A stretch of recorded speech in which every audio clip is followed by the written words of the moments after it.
Olá, meus amigos, tudo bem com vocês? Espero que sim. Meus amigos, quanto mais as eleições se aproximam, mais o sistema entra em desespero. Nós vimos as várias tentativas que o sistema fez para tentar criminalizar o presidente Jair Bolsonaro. Criaram CPI, aquela CPI do circo, não virou em nada. Eles fizeram de tudo, o TSE, o STF, tentaram de todas as formas criminalizar o presidente de alguma forma para tentar tirar ele do jogo, né? Isso ainda não está, eles ainda não desistiram ainda, o sistema ainda não desistiu, mas até agora eles foram frustrados em todas as suas tentativas. E nós vimos tudo isso corroborado com a imprensa, né? Que a imprensa é uma parte do sistema, é um braço do sistema, os institutos de pesquisa, e nós vimos aí pesquisa eleitoral dizendo inclusive que o ex-presidiário tem 46%, enquanto o presidente Bolsonaro tem 29%. Isso aconteceu nessa última pesquisa aí, que é aqui do dia 11 de maio. 11 de maio de 2022, essa notícia da CNN, onde disse que o Instituto de Pesquisa Quest dava ali, então, o ex-presidiário com 46% e o presidente Bolsonaro com apenas 29%. Segundo o Instituto de Pesquisa, o ex-presidiário teria, inclusive, chances de vencer em primeiro turno.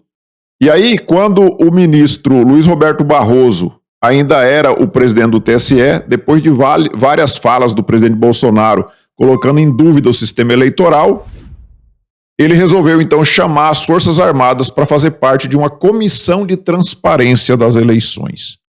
Então, as Forças Armadas mandaram uma equipe de TI para acompanhar lá essa comissão, fazer parte dessa comissão, e chegando lá, estes profissionais, eles fizeram vários questionamentos, e aí então eles começaram, os ministros do TSE começaram então a se sentir incomodados e dizer então que as Forças Armadas estavam querendo interferir nas eleições. Aí o ministro Fachin, que assumiu o comando lá, a presidência do TSE, disse o seguinte: quem trata das eleições são forças desarmadas. O presidente do TSE reafirmou que a palavra final sobre o processo eleitoral é da Justiça Eleitoral. Fachin fez um pronunciamento firme em defesa das eleições e da democracia. Essa notícia da Globo, do Jornal Nacional, é do dia 12 de maio. 12 de maio de 2022. E como eles adoram falar em defesa da democracia. Eu não sei bem o que é democracia para esse pessoal, porque o que eles falam em defesa da democracia, mas eles não querem nenhum tipo de transparência nas eleições. Por exemplo, a apuração dos votos, ela deveria ser pública, e nós sabemos que ela não é pública. O presidente Jair Bolsonaro também tem levantado questionamentos a respeito disso, porque eles utilizam ali de uma sala onde pouco mais de 20 pessoas têm acesso àquela sala, né? E ali é feita, então, a apuração dos votos. E ela não é feita de forma pública e transparente, como manda a legislação. E o fato é que os ministros do TSE não querem transparência. E eles querem, inclusive, que a gente acredite neles. E nós temos que acreditar nos ministros do TSE. Temos que acreditar piamente na Santa Urna Eletrônica. Eles endeusam tanto as urnas eletrônicas que daqui a pouco o TSE vai baixar uma norma aí para que todos se ajoelhem perante a Santa Urna Eletrônica antes de digitar o número lá que vai votar. Porque é uma coisa absurda, você não pode questionar. Se você questionar, você é um criminoso. Mas eles fazem de tudo para que nós não acreditemos no sistema eleitoral. Quando o presidente fez aquela live com o deputado Felipe Barros e ele divulgou aquele inquérito, né, da Polícia Federal que investigava o ataque hacker ao sistema eleitoral, o Tribunal Superior Eleitoral teve uma reação assim de forma absurda. A reação deles foi, em vez deles ficarem indignados com o que tinha acontecido, com o ataque hacker, eles ficaram indignados com o presidente Jair Bolsonaro e com o deputado Felipe Barros, que divulgaram aquele inquérito. E eles disseram que aquele inquérito era sigiloso, sem que o inquérito realmente fosse, né? O delegado mesmo da Polícia Federal disse que não era sigiloso. E depois eles colocaram o presidente, inclusive, naquele inquérito das fake news por conta disso. Então eles fazem de tudo para que nós desconfiemos do sistema eleitoral. E eles acham que estão defendendo a democracia. E agora nós vemos essa notícia aqui. Wagner se reúne com embaixadores para garantir possível posse de Lula, diz Coluna. O senador é um dos políticos mais próximos ao ex-presidente. O Wagner, a quem a matéria aqui se refere, é o Jacques Wagner, senador baiano. Um dos políticos mais próximos do ex-presidente Luiz Inácio Lula da Silva e um dos cabeças da campanha presidencial do petista, o senador e ex-governador da Bahia, Jacques Wagner, se reuniu na semana passada com os embaixadores dos Estados Unidos e da França, em conversas separadas. A informação é da coluna de Lauro Jardim, do jornal O Globo. Segundo a publicação, Wagner tem repetido para alguns interlocutores o que considera ser a melhor estratégia para evitar surpresas desagradáveis em outubro, vindos de cabeças golpistas inconformadas com o resultado eleitoral. A coluna afirma que ele acha que não se deve dar corda às ameaças de Jair Bolsonaro, mas trabalhar para que haja uma espécie de cerco internacional pró-legalidade, com declarações de representantes das grandes democracias ocidentais atestando a excelência do processo de apuração das eleições brasileiras. Então, segundo o jornalista Lauro Jardim, o senador Jacques Wagner, do PT, ele conversou com esses embaixadores dos Estados Unidos e da França, já tentando, inclusive, organizar a posse do ex-presidiário como presidente. E você vê claramente aqui no texto que ele já considera que a vitória será garantida, a vitória do ex-presidiário será garantida. Agora, quem que está dando essa certeza para o pessoal do PT? Quem está dando essa certeza de vitória? Os institutos de pesquisa, que estão dizendo que o ex-presidiário pode ganhar em primeiro turno? Sendo que não são isso o que os nossos olhos constatam todas as vezes que o presidente sai às ruas e todas as vezes que o ex-presidiário não sai às ruas.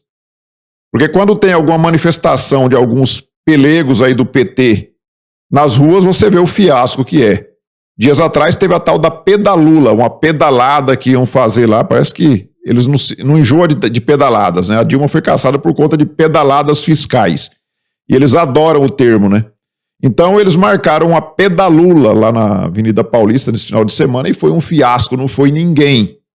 Tinha cerca de 80 ciclistas na tal manifestação. Tinha muito mais lanchas lá no Lago Paranoá, na lanchaciata, que organizaram em prol do presidente Bolsonaro, do que bicicletas na Avenida Paulista. Então, os institutos de pesquisa têm feito de tudo para que a gente acredite no contrário do que os nossos olhos veem, e aí você vê o Jacques Wagner já falando, conversando com embaixadores dos países aí, França e Estados Unidos. Não sei se conversou com outros embaixadores de outros países, né? Mas pode ter conversado, já para falar sobre, inclusive, a posse do ex-presidiário. Então, com qual certeza?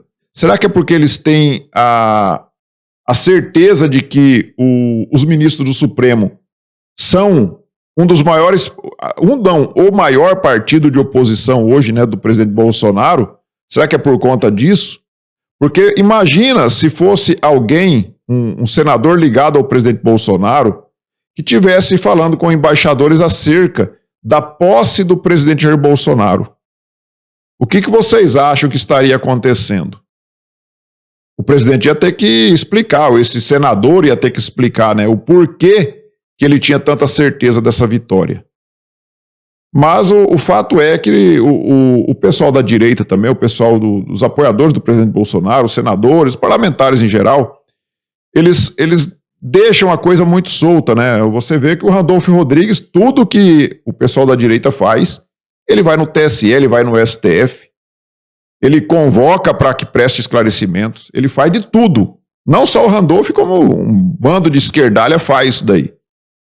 E o pessoal da direita não, eles não fazem isso. Né? Nós vemos aí declarações absurdas que esse pessoal da extrema esquerda faz. Aquele showmício, por exemplo, que a Daniela Mercury fez, era para os apoiadores do presidente em massa irem na justiça, porque aquilo ali foi uma campanha extemporânea. Ali o ex-presidiário pediu voto, a Daniela Mercury pediu voto, foi feito um showmício que era para ser pago com 100 mil reais de dinheiro público da Prefeitura de São Paulo, e só não foi pago porque vazou a informação e foi divulgado na mídia, e aí ela abriu mão do cachê, né? Então, dá para ver que o pessoal da direita, né, deixa a coisa correr frouxa e não toma nenhuma atitude em relação a isso. E aí nós temos agora a declaração mais recente de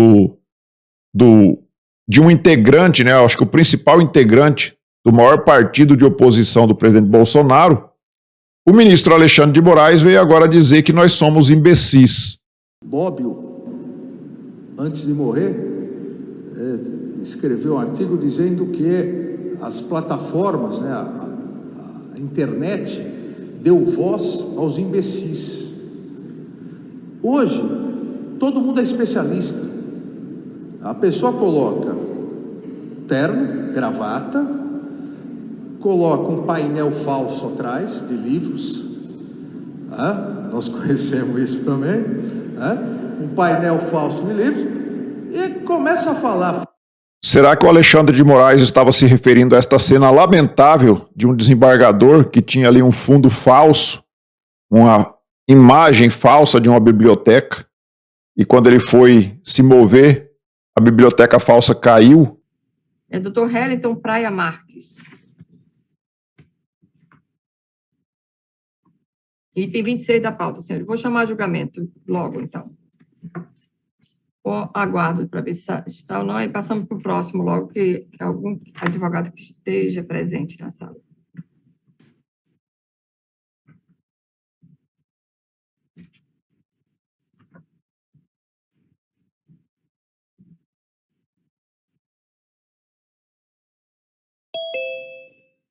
Está, né? Então, item 26 da pauta, senhores. Chama a julgamento, processo de número 4004. Deve ter sido isso, deve ser este o imbecil que tem fundo falso, né, seu ministro Alexandre de Moraes. Mas, brincadeiras à parte, eu concordo com o que disse o ministro Alexandre de Moraes. Nós realmente somos uns imbecis. Nós somos uns otários.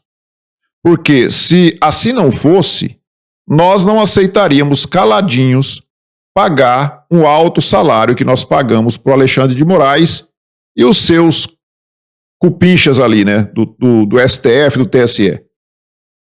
Além de nós pagarmos altos salários para esses caras, nós ainda bancamos a lagosta que eles comem e os vinhos premiados que eles tomam. Porque como eles são deuses, eles não podem tomar qualquer vinho. Tem que ser os vinhos mais caros do mundo. E eles só tomam se for vinhos premiados.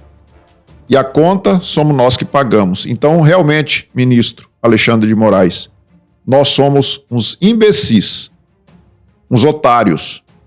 Porque para quem aceita pagar tudo isso caladinho, para quem oprime o povo e rasga a Constituição e esfrega na cara do povo todos os dias, só pode ser mesmo um imbecil.